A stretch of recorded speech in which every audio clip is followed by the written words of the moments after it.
So sorry. What about Nick the like N-I-C-K, land like land of glory, blah, blah. Yeah. So Nick Land is a British philosopher. And at this point, he's one of the most famous philosophers on the internet. Like, I know you're a meme in some way. Like, there's certain philosophers that catch on with people online. You're one of them. Nick Land is another one. Nick Land's a British philosopher. He's a Deluso-Guattarian, and he has the most, I don't even know how to describe his concept of capitalism. Real quick is this: he takes Deleuze and Guattari. He doesn't think he doesn't factor in reterritorialization that much. He thinks capitalism is basically synonymous with deterritorialization. So he thinks capitalism is just going to decode and deterritorialize everything up until the point that it produces artificial intelligence. He thinks that this is going to be a super intelligence and basically like a godlike entity, and it's going to bring about the extinction of the human race.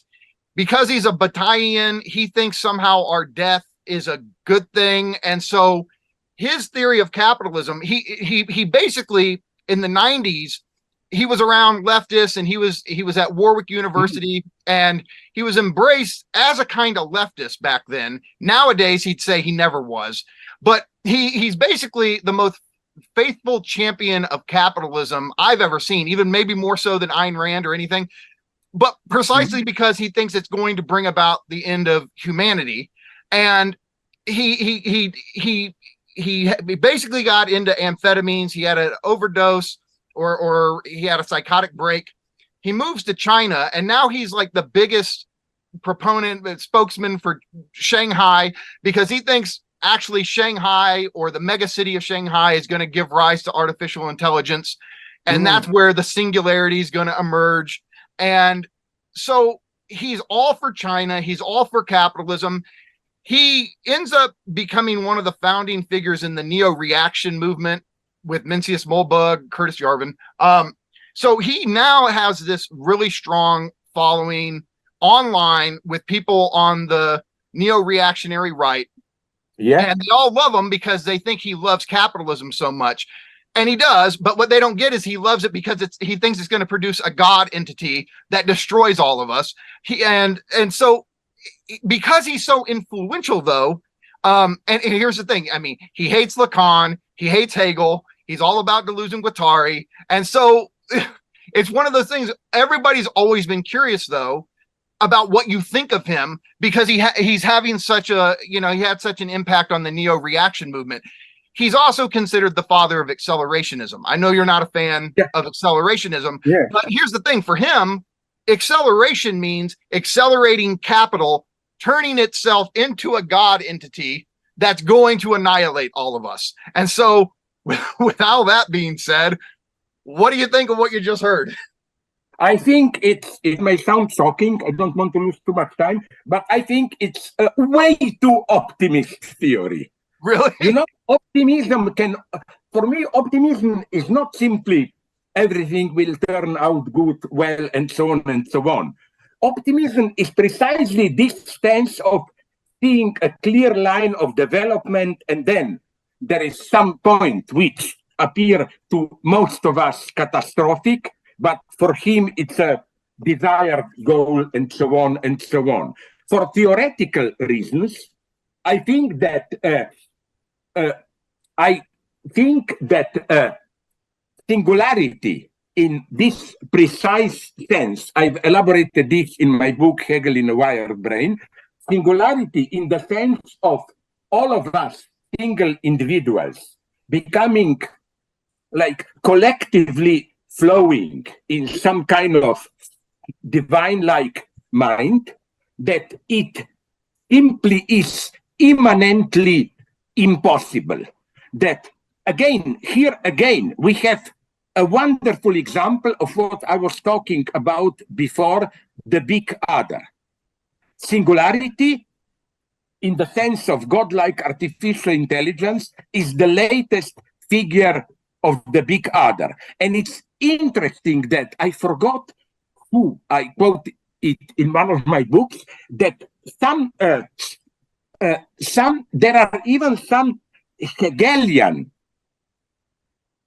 thinkers of singularity who claim that, I count them among what I ironically call not yet Hegelians. Those readers of Hegel who think Hegel was in some sense right, but he jumped to his conclusion too early. What Hegel aimed, total reconciliation of subject and substance, of man and God, needs some more time. So even Marx was this in a sense, at least in the reading of young Lukács, History and Class Consciousness. Marx's idea was that not in the spiritual domain, but in the social domain, subject and substance, which means work and capital, will be reconciled only through communist revolution. So Hegel was too early. Then you have, of course, Fukuyama, who thought Hegel was too early. It's only with today's liberal democracy, global capital, that we are there. And then you had, again, artificial intelligence Hegelians, who said what Hegel prophesied as the reconciliation of subject and substance will happen only with singularity, where individual subjectivity will be drowned in, and in this sense, totally reconciled with substance. My first point here is that already at the limited level of artificial intelligence that we know today, why do we presuppose, and just one detour, I follow here even some intelligent, I don't agree with them, but they are not idiots, quantum physicists and quantum cosmologists like the German lady Sabine Vossenfelder, who claims that why do we always imagine artificial intelligence in this transhuman sense as some consistent godlike totality? What if it will be a breathtaking, total, inconsistent mess? It will not be anything divine. But a more important point for me is this one, that I would strictly prohibit here the use of the term God, because here I follow another person whom you mentioned in your last letter to me, Heidegger. The thing to learn from Heidegger is that what we imagine as the divine immortal dimension is always rooted in our finitude, which I read in a more materialist way, in our concrete social constellation. There is no God in itself. What we experience as divine is a moment of our concrete historical texture, which means that the moment we become infinite, in the sense of directly participating in godlike entity, we not only lose our humanity, but we lose the divine dimension itself also.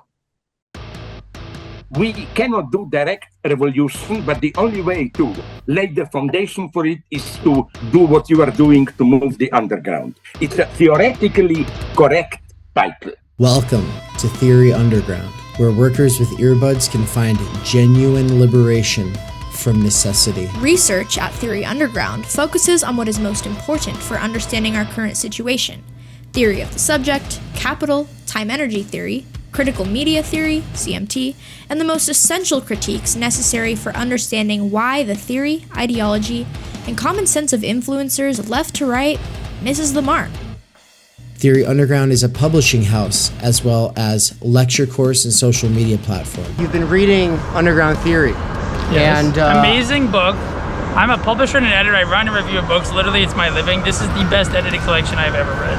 Jesus Christ. Seriously. This is a little experiment in what I, David McKerracher, can pull off without relying on the academy or the algorithmic dictates of the attention economy. I believe that I am, like so many others, pioneering a future in which educators can form learning webs that will make learning as a way of life enjoyable and emancipatory. However, before these tools become accessible, they have to be experimented with. That's why I built my own website and app using nothing more than my own saved wages, 5 patrons, and some small classes of students over the last year. Of course, I also have had my wife Anne's moral support and help with accounting so that I don't get in trouble with the IRS or whatever. In less than a year, Theory Underground has already put out 8 courses, 2 books, one, my book, Timenergy, and the other, Underground Theory, which has over 30 contributors, including works written by students at Theory Underground, some of my fellow travelers, and colleagues in the broader universe of underground theory.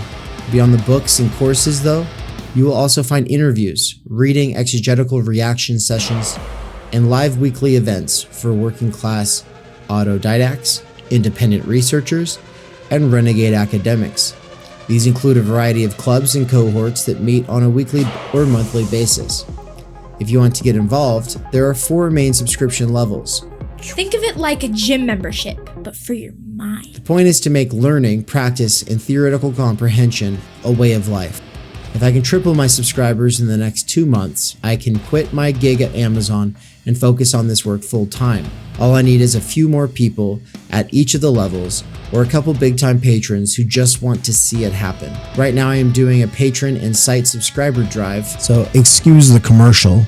But if you end up really liking what goes on at this channel, consider signing up soon. I hope that you either will or have enjoyed the program, and also make sure to like, comment, subscribe, and leave this playing in the background all the time while you're doing other things. Playing long-form Theory Underground content in the background while you do things has, in the near future, been scientifically proven to emancipate minds from the functional illiteracy imposed on workers by the structural stultification of time energy. This is achieved by reterritorializing circumspective concern. Also, to some degree, it is for the algorithm.